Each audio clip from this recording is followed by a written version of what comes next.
Hello दोस्तों, स्वागत है आपका हमारे YouTube चैनल पर। दोस्तों, अगर आप नए आए हो तो चैनल को सब्सक्राइब करिए और साथ ही में बेल आइकन भी दबाइए। MPPSC यूनिट 10 का टॉपिक है निर्वाचन आयोग। तो हम लोग इस वीडियो में निर्वाचन आयोग कंप्लीट करेंगे। ये मेरे नोट्स है दोस्तों, तो इसलिए लास्ट तक बने रहिए और याद करने के लिए सफिशिएंट नोट्स हैं। तो चलिए शुरू करते हैं। निर्वाचन आयोग का गठन हुआ था 25 जनवरी 1950 को। इसके बाद में दोस्तों प्रथम चुनाव हुए थे 1951 से 52 में प्रथम चुनाव दोस्तों आयोजित किए गए थे। इसका प्रावधान था भाग 15 अनुच्छेद में 324 से लेकर 329 तक इसका प्रावधान किया गया है। निकाय, यह एक स्थायी स्वतंत्र एवं संवैधानिक निकाय है। इसका मुख्यालय नई दिल्ली में स्थित है। इसकी संरचना दोस्तों, वर्तमान में इसकी संरचना 3 सदस्यीय है। इसमें एक मुख्य निर्वाचन आयुक्त, 2 अन्य निर्वाचन आयुक्त है। नियुक्ति, इसकी मुख्य निर्वाचन आयुक्त की नियुक्ति दोस्तों राष्ट्रपति द्वारा की जाती है अनुच्छेद 324(2) के अंतर्गत, और अन्य की मुख्य आयुक्त की सलाह पर की जाती है। अन्य की किससे? मुख्य आयुक्त की सलाह पर की जाती है। और इनका कार्यकाल कब होता है मुख्य निर्वाचन आयुक्त का? तो 6 वर्ष से 65 वर्ष की उम्र तथा दोस्तों अन्य का होता है 6 वर्ष या 62 वर्ष की उम्र तक इनका होता है अन्य का। इनको हटाने का प्रावधान दोस्तों, ये हटाना है या त्यागपत्र तो ये राष्ट्रपति द्वारा दिया जा सकता है। राष्ट्रपति मतलब त्यागपत्र राष्ट्रपति को दे सकते हैं। इसको हटाने के लिए सुप्रीम कोर्ट के न्यायाधीश के समान, और अन्य को किसके हटाएंगे? मुख्य की सलाह पर हटाया जा सकता है दोस्तों। इनको मुख्य निर्वाचन आयुक्त को किसको? सुप्रीम कोर्ट के न्यायाधीश के समान, और अन्य को किसके? मुख्य निर्वाचन आयुक्त की सलाह पर ही हटाया जा सकता है। वेतन एवं भत्ते सेवा शर्तें संविधान में उल्लेखित नहीं है, लेकिन दोस्तों राष्ट्रपति द्वारा निर्धारित की गई है, जो सुप्रीम कोर्ट के न्यायाधीश के समान है। दोस्तों 2016 में इनकी थी कितनी थी? मैं 2016 का आंकड़ा बताता हूँ। थोड़ी 2,50,000 रुपए थी। ये चुनाव किसमें कौन कौन से इसके करवाते? लोकसभा, राज्यसभा, विधानसभा, राष्ट्रपति और उपराष्ट्रपति का चुनाव करवाते हैं। प्रथम मुख्य निर्वाचन आयुक्त, तो वो प्रथम मुख्य निर्वाचन आयुक्त थे सुकुमार सेन थे, और प्रथम महिला मुख्य निर्वाचन आयुक्त थी VS रमा देवी थी। प्रथम एंग्लो इंडियन मुख्य निर्वाचन आयुक्त तो जेम्स मॉडल लिंगहोत करके, दोस्तों यहाँ लिंगहोत करके आप लोग देख लेना। और है राष्ट्रीय मतदाता दिवस 25 जनवरी को मनाया जाता है, जो प्रथम बार 2011 में बनवाया गया था। 61वां संविधान संशोधन अधिनियम 1988 के तहत मतदाता की उम्र 21 से घटाकर 218 वर्ष की गई थी। ये भी इंपॉर्टेंट है, ये लोग याद रखना। कौन सा संविधान संशोधन था? 61वां संविधान संशोधन 1988 में। तो आइए देखते हैं दोस्तों, मुख्य निर्वाचन आयुक्त 1 सदस्यीय का हुआ और 3 सदस्यीय का हुआ। तो दोस्तों 25 जनवरी 1950 से 15 अक्टूबर 1989 तक ये दोस्तों 1 सदस्यीय रहा। फिर 16 अक्टूबर 1989 से 1 जनवरी 1990 तक तो ये रहा दोस्तों 3 सदस्यीय रहा। 16 अक्टूबर से 1 जनवरी 1990 तक। फिर 2 जनवरी 1990 से 30 सितंबर 1993 तक ये रहा 1 सदस्यीय रहा। फिर 1 अक्टूबर 1993 से अब तक दोस्तों यह 3 सदस्यीय है। तो इस तरह से इसका रहा, और इस पे भी दोस्तों क्वेश्चन बनते हैं। और आर्टिकल देख लेते हैं।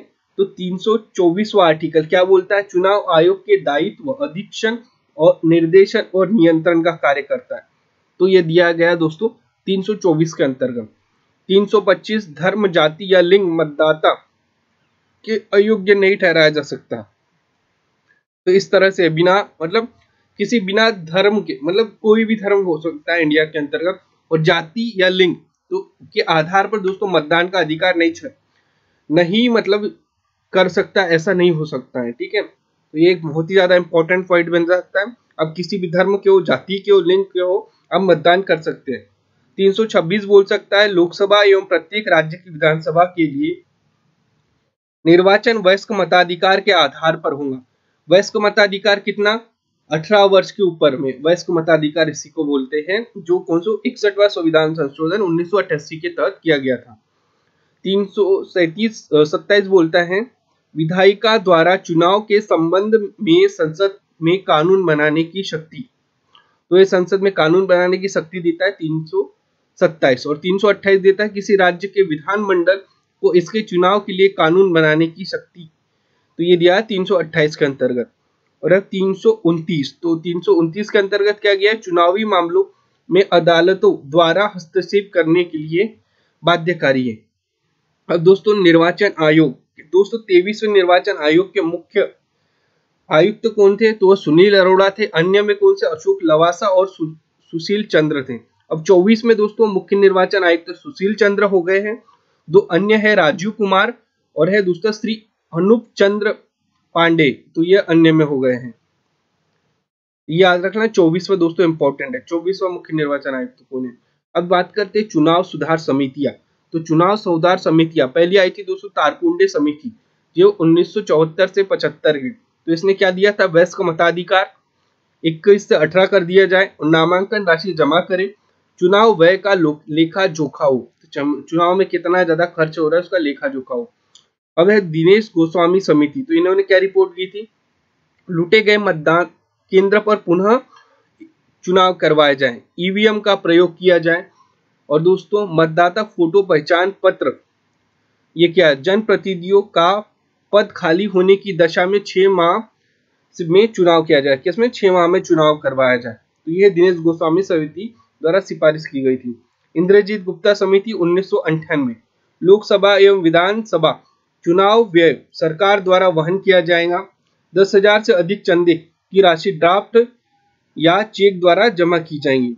अब यह दूसरा चौथा कौन सा, के संतानम समिति, तो के संतानम समिति ने क्या की थी, उम्मीदवार न्यूनतम अर्हता की व्यवस्था, जनप्रतिनिधि प्रतिनिधित्व अधिनियम 1951, मतदाता की योग्यता, मतदाता सूची की तैयारियां, निर्वाचन क्षेत्रों के परिसीमन, संसद तथा राज्य विधायिकाओं में स्थानों के आवंटन आदि के बारे में प्रावधान करता है।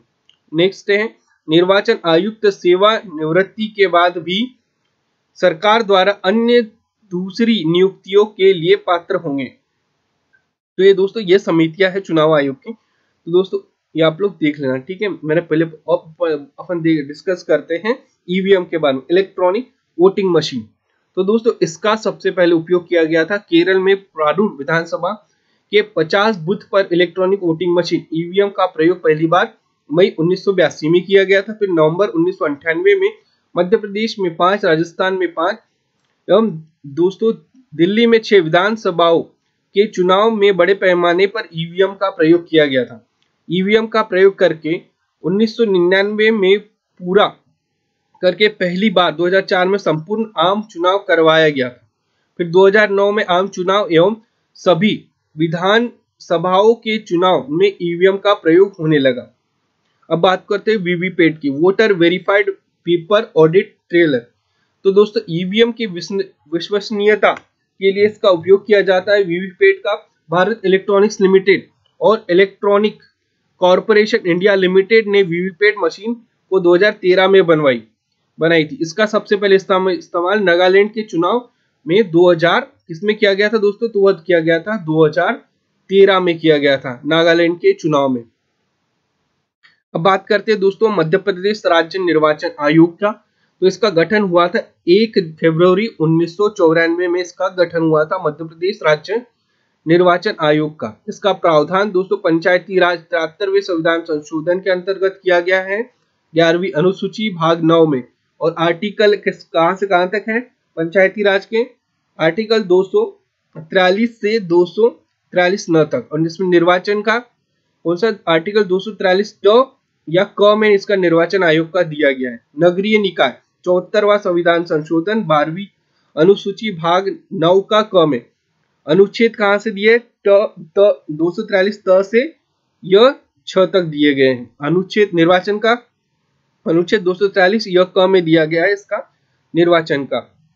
और ये क्या है, निकाय स्थायी स्वतंत्र संवैधानिक निकाय है। इसका मुख्यालय भोपाल में है। इसकी संरचना 1 सदस्यीय मुख्य निर्वाचन आयुक्त, इसकी नियुक्ति राज्यपाल करता है। इसका कार्यकाल 6 वर्ष से 65 वर्ष होता है। त्यागपत्र या हटाना, तो दोस्तों त्यागपत्र राष्ट्रपति को दे सकता है और तथा हटाया सुप्रीम हाईकोर्ट के न्यायाधीश के समान त्यागपत्र राज्यपाल को दे सकता है। वेतन भत्ते सेवा शर्तें, राज्यपाल द्वारा निर्धारित सेवा शर्तें विधानमंडल बनाता है और लागू राज्यपाल करता है। चुनाव पंचायत एवं नगर पालिका का चुनाव करवाना है। दोस्तों फैक्ट है, बहुत ही ज्यादा इंपॉर्टेंट। प्रथम राज्य निर्वाचन आयुक्त NV लोहानी थे और प्रथम सचिव थे श्री प्रकाश चंद्र। प्रथम महिला सचिव श्रीमती विजया श्रीवास्तव थी। और दोस्तों वर्तमान में क्या क्या है, श्री बसंत प्रताप सिंह मुख्य निर्वाचन आयुक्त थे। दोस्तों सचिव चेंज हो गए हैं, तो यहाँ पे आप सचिव एडिट कर लेना। इससे पहले के सचिव थे श्री दुर्ग विजय सिंह थे, तो सचिव यहाँ पे आप एडिट करना।